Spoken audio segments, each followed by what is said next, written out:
to do a safer trick, okay? So what we're going to do, we're going to stand with our feet apart, okay? Hands out in front. Now you got to do the Macarena. Dun, dun, dun, dun, dun, dun, dun. Everybody! Dun, dun, dun, dun, dun, dun, dun. Hips! Woo! Clap. We can just stay facing the front. Hands go behind the back. Good job, mate. Lean forward. Chin up. And we're going to sing La. I can't hear you. Perfect.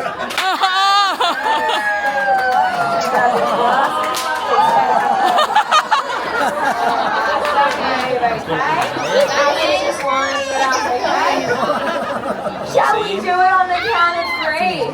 Everyone count with us. Ready? 1, 2, 3. What's wrong, Caden?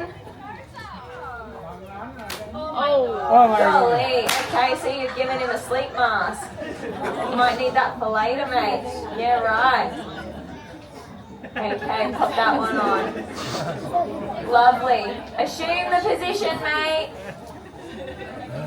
Lean forward, there you go. Good job. Lovely. Alrighty, now we're just going to line it up again. And on the count of 3, are we ready? 1, 2, 3. Round of applause. You take it on time. Yeah, look at this chart right now. Isn't that impressive? You keep that in the There you go. So great. Round of applause.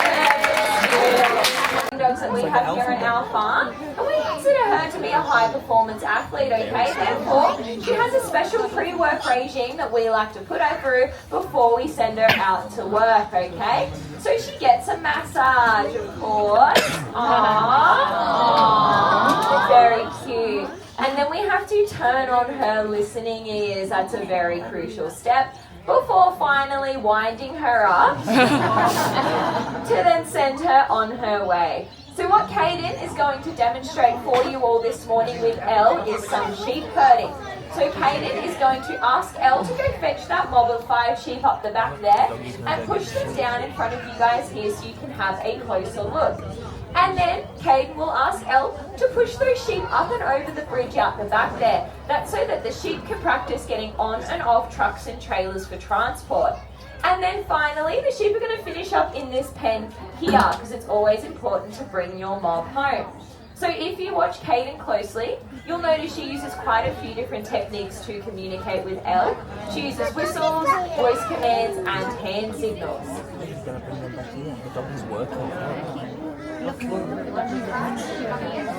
Here they come now. Elle went under the tunnel, under the bridge. So we started training Elle when she was 2 months old. She is now 6 years old. A fully trained sheep herding dog can sell anywhere between $5,000 to $10,000. But I have heard at an auction, a Kelpie sold for $45,000. So they're very expensive, but also very worthwhile for Australian farms and stations, because they can actually do the work of up to 5 stockmen or women. Here's our sheep now. Can you guys say, "G'day, sheep"? These guys are very cute. These guys are Australian white crosses. And their wool is used for things like sheepskin car seat covers and Ugg boots. We only have a mob of 5 here at Paradise Country, but on farms and stations out in the outback, working dogs could be working with 2,000 to 3,000 head of livestock. So there's a few different qualities that we do look for in a good sheep herding dog. We always want them to be super brave, because often the livestock they're working with obviously are greater than them in number, but also a lot larger than them in size as well. So we need them to be super brave and confident. We also need them to be super speedy and agile so that they can cut through the mob when needed, and also sprint off and grab any stragglers that may break away and push them back in with the rest of their mob. And we also need them to be super obedient, not only so that they always get the job done efficiently, but so that they're also always safe with their handler. So they're heading up and over the bridge now. It's a good doggy. Now Elle has to be careful not to make them scramble and run down off the bridge, because we wouldn't want any of our sheep slipping over. So they're coming down nice and slowly, which is just what we want. Round of applause for our sheep. And then of course, it's always important to have your sheep finish up in the paddock or pen that you need them to at the end of a muster. Bring the sheep back. So they're going to come on down now and end up in this pen to my left-hand side. Now, your commonly found breeds of cattle dogs in Australia are your border collies, your red and blue heelers, and of course, your kelpies. So Elle is a border collie, as I mentioned earlier. She's got short hair, so she's also mixed with a kelpie. So she's super bred for this stuff. And for those three breeds, herding other animals is actually partly instinctive for them. So how we turn them into a working dog is we train them so that those natural instincts are paired with our cues. She's nearly done it. It isn't just limited to those three breeds though. I have seen a little dash hound do some very effective sheep herding on a video I saw online the other day. So any dog can give it a go if they're feeling brave and up for the challenge. And the sheep are now in their pen, so we can give them a bit of a round of applause. And we'll wait there patiently for Cadence to lock them in the pen securely. And then after a long hard day's work, woman and her best friend like to share a high five and a handshake when she sits. Good girl. And then a high five and a handshake and a kiss and a cuddle to celebrate a long hard day's work. Round of applause. Good job. Alrighty, we're going to move along to the next star of our show now. She's big, brown, creamy milk. So as you can see, Ashley's just popping her in the headstall. That's just to keep her nice and steady. And then in this green bucket here, she's got all of her favourite treats. So she's entertained while Ash, our resident milkmaid, does all the hard work. So Ash, this morning, you're actually telling me that you found a video on TikTok about the best way to milk a cow. So I was wondering, would you like to demonstrate to us all what you've learnt? Okay, you've got to pump up the pressure, right, I see. Very interesting, okay. And then, wow, you could have a milk shower. Very cool, round of applause, not bad at all. Very cool. Now, I hate to be this person, Ash, but I actually think I can one-up you. See, I was here at work yesterday, and it was a really hot day. And I forgot my water bottle. I left it at home like a silly goose, and I was really thirsty when I was milking the cows. And I thought, you know what, I need some hydration ASAP. What's better than fresh cow's milk? So I took my Kubra off and I popped it under her udder and I popped some milk in and I had a nice taste test and I discovered something really fantastic. Daphne's actually a magical cow because she produces 4 different types of milk. Yeah, here's some laughter. You guys don't believe me? It's alright, Ash believes me. You don't believe me either. Oh, I can't handle this. The betrayal. I vote you have a taste test, mate. I think you guys do want to see her have a taste test, don't you? Yeah, it's a pretty loud yes, mate. Off you go. Chocolate milk, yeah, see? I told you so. What's this next one? Strawberry milk, yeah, see, I popped some strawberries in it this morning. Clever, I know. Oh, yeah, banana. I forgot you don't like bananas. Sorry, mate, I should have warned you. What's this last one? I think you're going to like it. Whiskey. Yeah. Pretty special cow, this one is. No, we're only joking, but I had you all fooled, didn't I? Yeah. Yeah, absolutely. Well, thank you so much for joining us this morning. If you head on over to our campfire, we're going to have our Billy T and Damper show at 11, and that is followed by our Stock Horse show. So we'll see you guys over there.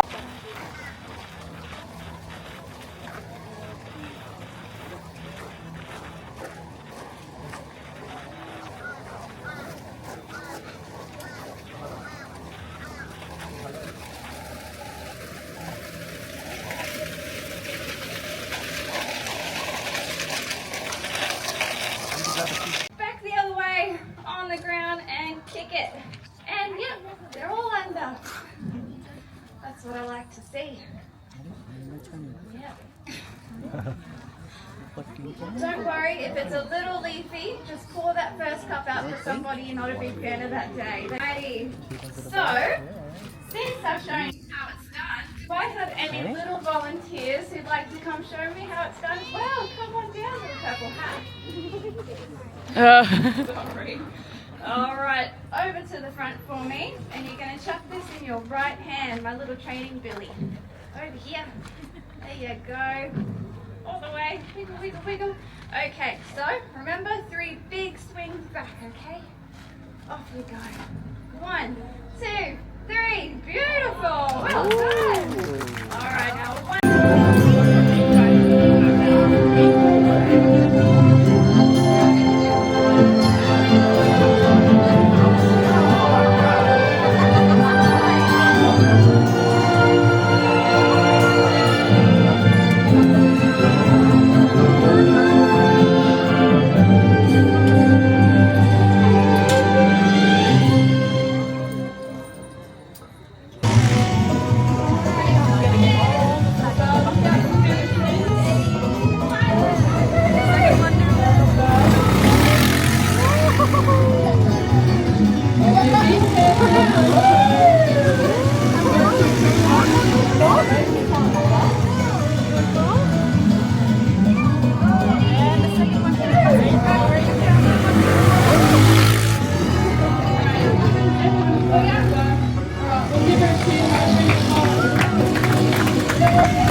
Oh yeah, we had one. We've had two in our yard. Yep. Whereabouts are you from?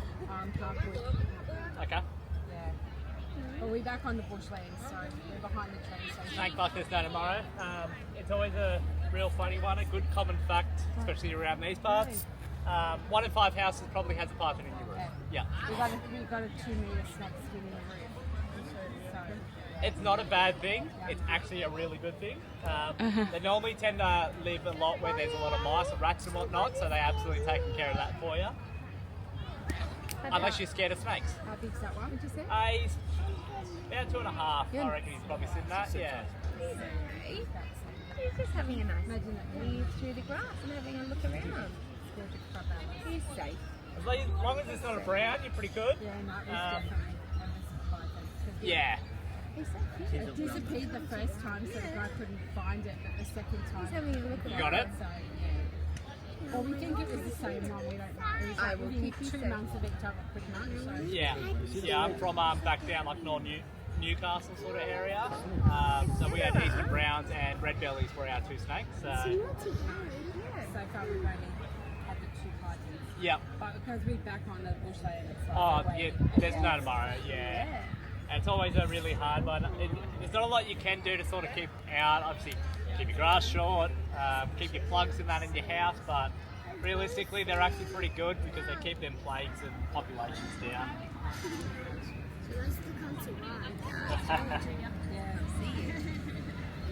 Two fingers like that. Perfect. Have you done? Good job, Dave.